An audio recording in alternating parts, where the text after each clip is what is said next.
Hello students and friends, welcome to my YouTube channels. आज हम Laplace transformation के विषय में डिस्कस करने जा रहे हैं। लाप्लास ट्रांसफॉर्मेशन जो सब्जेक्ट है वो मैथ 3 में पढ़ सकते हैं, बीटेक स्टूडेंट्स पढ़ सकता है और गेट एग्जाम के लिए भी बहुत यूजफुल है। तो लाप्लास ट्रांसफॉर्मेशन का एप्लीकेशंस कहाँ है? लाप्लास ट्रांसफॉर्मेशन का एप्लीकेशन है कंप्यूटर फील्ड में, चिप्स से आईसी सब बनाने के काम में आता है। कंट्रोल इंजीनियरिंग में जैसे हो गया, इलेक्ट्रिकल इंजीनियरिंग में हो गया, माइक्रो प्रोसेसर में हो गया, न्यूक्लियर फिजिक्स में हो गया, ये सब चीज़ में इसका एप्लीकेशन है। और इसका मेन एडवांटेज ये है कि ये डिफरेंशियल इक्वेशंस जो होता है सब्स्टिट्यूट करे, क्या सब डिफरेंशियल इसका एडवांटेज है, substitute the differential by the algebraic equation. So ये जब मैट लैब जो लोग पढ़ते हैं, जब प्रोजेक्ट के समय यूजी स्टूडेंट का प्रोजेक्ट होता है उस समय इसका एप्लीकेशंस पूरा रहता है। तो इसका बेसिक नॉलेज इसलिए भी ज़रूरी है और एग्जाम पॉइंट ऑफ व्यू और बी टेक स्टूडेंट्स के लिए, गेट स्टूडेंट्स के लिए ये प्रॉब्लम भी इसमें आता है। तो हम लोग आज बेसिक कॉन्सेप्ट इसका लाप्लास का करने जा रहे हैं। तो क्या है basic concept? L F T जो होता है फैक्टर है, एल लाप्लास ऑपरेटर है। एल क्या है यहाँ लिख के रखें, लाप्लास ऑपरेटर है। तो एल एफ टी का मतलब होता है 0 to infinity minus E power S T F T D T. So L means 0 to infinity E power minus S T D T, ये हो गया एल एफ टी जो फैक्टर है। तो इस लाप्लास ऑपरेटर में 3 पार्ट्स है। क्या है? एक इंटीग्रेशन है, इंटीग्रेशन रहेगा तो डी टी रहेगा, और exponential term E power minus S T exponential term है, और एफ टी जो है फैक्टर है। ये दोनों, ये इंटीग्रेशन जो है ये फिक्स्ड है, ये चेंज नहीं होगा, और एक्सपोनेंशियल जो है ये भी फिक्स्ड है, ये भी फिक्स्ड है, और फैक्टर चेंजेबल है, वेरिएबल, ये वेरिएबल है। फैक्टर के जगह कुछ भी रह सकता है, E power A T, E power minus A T, 1 cos A T, cos H T, कुछ भी रह सकता है। ये फैक्टर सिर्फ वेरिएबल है, एफ टी जो फैक्टर है ये वेरिएबल है। सो इसका मतलब लाप्लास में 3 पार्ट्स है। क्या है? 0 to infinity, इसको कहते हैं integral D T, exponential part ये फॉर्मूला में है, और ये factor F T factor. So F T will be anything, कुछ भी रह सकता है। सो नाउ हम एक एक करके फार्मूला को पहले डिराइव करेंगे। कुछ फार्मूला को डिराइव करने के बाद हम उसके बाद प्रॉब्लम में आएंगे। तो उसका बेसिक कॉन्सेप्ट क्या है? पहले अगर फैक्टर को, जो एक फैक्टर लेते हैं, हम लेते हैं L1 का क्या होगा? Laplace transform L1। और बिफोर दिस इसमें और देखिए, जैसे ये लाप्लास हम पढ़ रहे हैं, इन्वर्स लाप्लास होगा, तो यहाँ से ही हम लोग इन्वर्स लाप्लास, इसका इन्वर्स कर देंगे तो ये इक्वल टू एफ एस है, L F T equal to F S. तो एफ टी फैक्टर निकलेगा कब? एल इन्वर्स एफ एस कर देंगे तो इसका फैक्टर निकल जाएगा। Both this and this inversely proportional. So क्या करना है? इन्वर्स करते समय जो हम लाप्लास अभी किए उसका इन्वर्स कर देंगे तो वो फंक्शंस आ जाएगा मेरा। तो ये इसको देखते हैं हम, ये भी टर्म को हम लोग को रिमेंबर करके रखना है। L F T equal to F S, where F S equal to L inverse F S. L inverse, ये एल इधर आ गया तो नीचे आएगा तो एल इन्वर्स। सो ये फंक्शन हम लोग को देखना है। तो अभी हम L1 का निकालते हैं, what is the Laplace transformation. So basic what क्या लिखेंगे हम? 0 to infinity लिख दिए।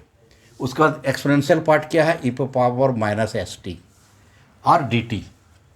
तो एफ टी क्या है? 1 है, तो 1 को हम क्या लिख सकते हैं? ये एक्सपोनेंशियल है, इसका एक्सपोनेंशियल को हम लिख सकते हैं 0 इंटू टी, इसको लिख सकते हैं 1, E power 0 is 1। So total terms 1 हो गया। टी वेरिएबल है बिकॉज डी टी यहाँ पर दिया हुआ है, तो ई पावर 0 इंटू टी लिख दिए। फिर ये कॉन्सेप्ट क्या होता है? बेस सेम है। अगर बेस सेम है E to power X into E to the power Y, तो बेस सेम है तो पावर ऐड हो जाएगा। क्या हो जाएगा? ई पे power X E to power Y, base same है तो पावर क्या हो जाएगा? ऐड हो जाएगा। तो ऐड हो जाएगा तो इसको हम क्या लिख सकते हैं? देखते हैं। इसको लिख सकते हैं 0 to infinity E to the power, ये हो गया, क्या हो गया यहाँ पर? Minus S plus 0, so minus S T D T, minus S T D T. अब इसको इंटीग्रेशन करेंगे, तो इंटीग्रेशंस का कुछ इंट्रोडक्शंस पार्ट हम लोग डिस्कस कर लेते हैं। एक इंटीग्रेशन होता है डिफिनिट इंटीग्रेशन, एक होता है इनडिफिनिट इंटीग्रेशन। सो डिफिनिट इंटीग्रेशन और एक होता है इनडिफिनिट इंटीग्रेशन। दोनों में अंतर क्या है? डिफिनिट, जैसे नाम से पता चलता है, डिफिनिट मीन्स श्योर, उसका कुछ वैल्यू निकल जाएगा, मेरा फाइनल कुछ कैलकुलेशंस मिल जाएगा। इनडिफिनिट में वो निकलेगा नहीं, अलजेब्रिक एक्सप्रेशन रहेगा। तो ये तो डिफरेंस हो गया डिफिनिट और इनडिफिनिट में। तो कौन सा डिफिनिट है कौन सा इनडिफिनिट है देखते हैं। डिफिनिट कब रहेगा, वैल्यू कब निकलेगा, जब लिमिट दिया रहेगा। अगर दिया है 0 to 1 x dx तो वैल्यू निकल जा रहा है x²/2 इंटीग्रेशन करेंगे, लिमिट बैठा देंगे 0 to 1, सो 1/2 - 0 is 1/2 answer. What is this one? Definite integration. That means if limit will be there, limit जब रहेगा तो उसका sure answer, that means definite answer निकल जाएगा। तो ये इस ढंग से हम लोग याद रख सकते हैं। इनडिफिनिट मीन्स ये लिमिट को हटा दिए, लिमिट हटा दिए, ये लिमिट हटा दिए, what is answer? Plus some constant C हो जाएगा, ये इसका आंसर हो जाएगा। ये हो गया इनडिफिनिट इंटीग्रेशन। तो यहाँ पर दिया हुआ है जो लिमिट है, इसलिए ये हमारा डिफिनिट इंटीग्रेशन है। सो डिफिनिट और इनडिफिनिट इंटीग्रेशंस में डिफरेंस यही है। डिफिनिट नाम से जैसे पता चल रहा है, definite sure, sure means answer is coming, final answer निकल रहा है, इससे आंसर नहीं निकल x²/2 प्लस सी। जब भी इंडिफिनिट इंटीग्रेशन करेगा सम कांस्टेंट सी होगा। ओके, सो ये बेसिक इंटीग्रेशंस का कुछ पार्ट है। इस तरह से हम कुछ बेसिक मिडिल में हम बताते रहेंगे, ठीक है। नाउ अब देखिए, अब इंटीग्रेशंस का एक और जो मास्टर फार्मूला होता है एक्स एन डी एक्स, इसका इंटीग्रेशन क्या होता है? x⁻n+1 देन पावर n+1, ये हो गया इंटीग्रेशन। तो यहाँ पर क्या है? e⁻−sx, इसका इंटीग्रेशन क्या होगा?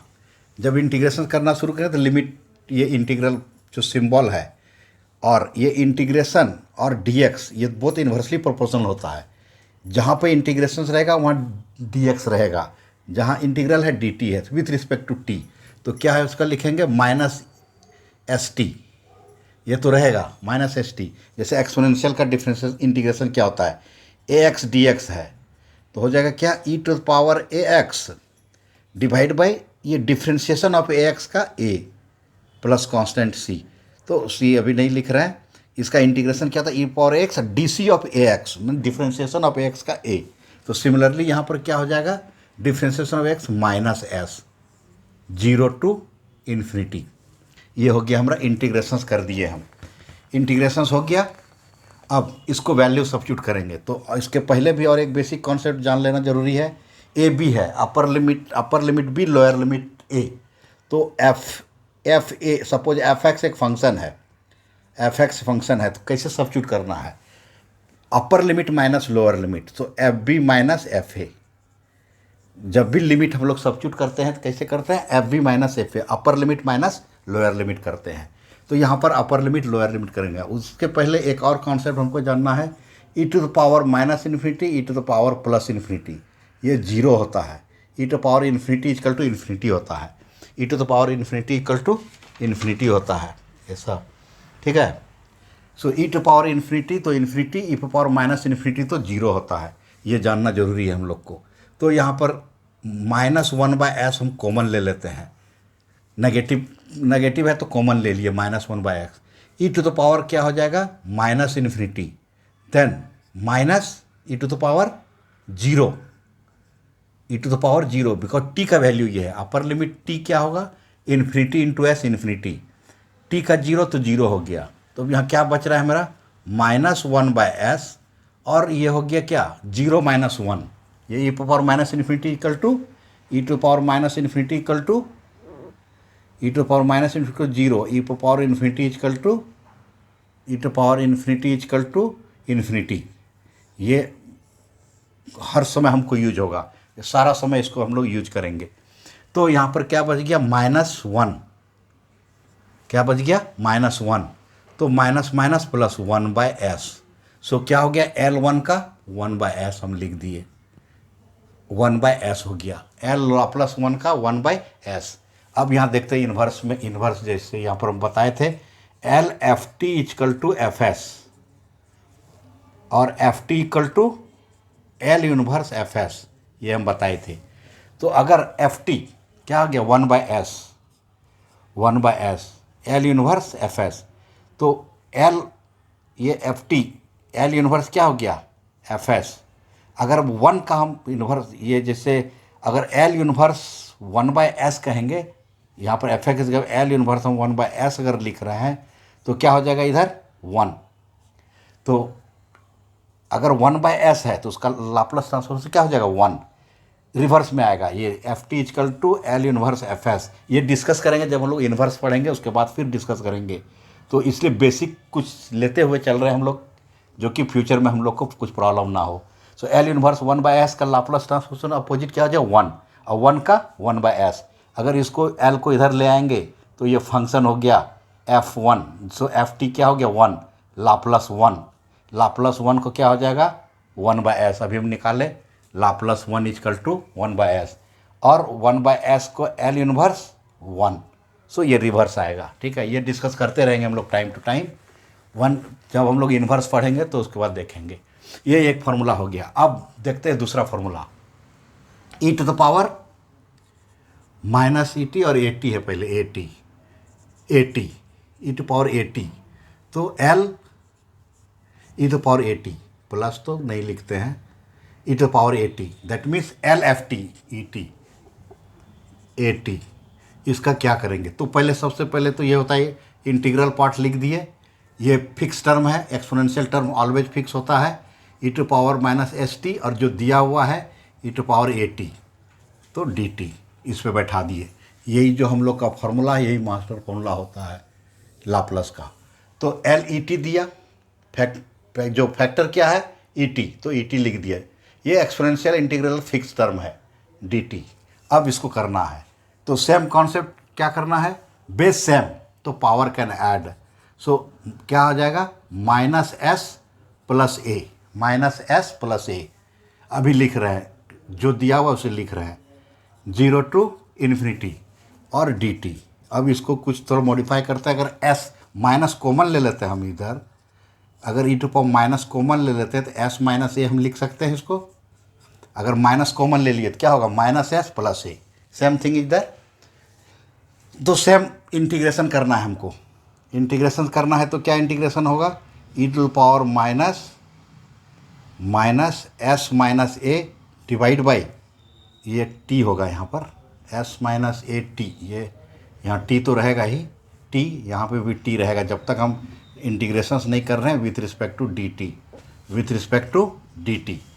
ये हो गया। अब यहाँ पर क्या होगा E to power minus T S minus A T divide by differentiation of this S minus A हो जाएगा, एस माइनस ए हो गया। अब इसको लिमिट बैठा देते हैं। क्या लिमिट जो दिया है 0 टू इन्फिनिटी, मेरा जो स्टैंडर्ड लिमिट यहाँ पर 0 टू इन्फिनिटी, तो अपर लिमिट तो यहाँ पर हमें क्या करते हैं माइनस को कॉमन लेते हैं,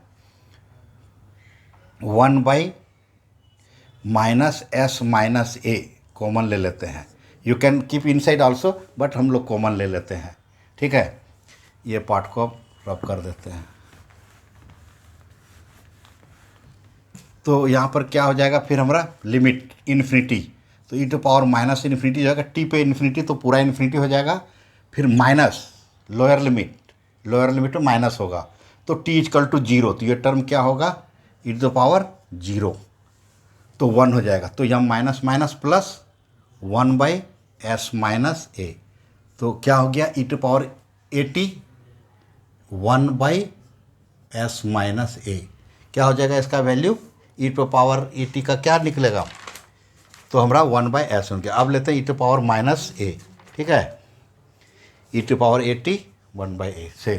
अब इसको चेंज करते हैं, दूसरा वैल्यू लेते हैं, या तो इसी पे हम लोग चेक कर सकते हैं या अगेन करके देखते हैं, क्यों कन्फ्यूजन करना है। ये L E to power E T हो गया। अब एक माइनस 80 लेते हैं। ठीक है, ये इसको हम लोग रफ कर देते हैं। अब लेते हैं यहाँ पर ई टू पावर माइनस 80, ये दिए, तो यहाँ क्या लिख देंगे माइनस। अब इसका बेस सेम पावर को ऐड कर देते हैं, ये 0 टू इन्फिनिटी लिमिट है, E to the power minus, तो एस प्लस ए हो जाएगा। दोनों नेगेटिव है तो हम कॉमन ले लिए, दोनों नेगेटिव है तो कॉमन ले लिए। यहाँ टी जो फंक्शन है तो डी टी। अब इसको फिर वही इंटीग्रेट करेंगे सिमिलर मेथड, तो इंटीग्रेट जब करेंगे तो ये इंटीग्रेशन ख़त्म हो जाएगा। तो e to the power minus S plus A लिख दिए, ये t differentiation of this term का डिफ्रेंशिएशन क्या हो जाएगा, s प्लस ए।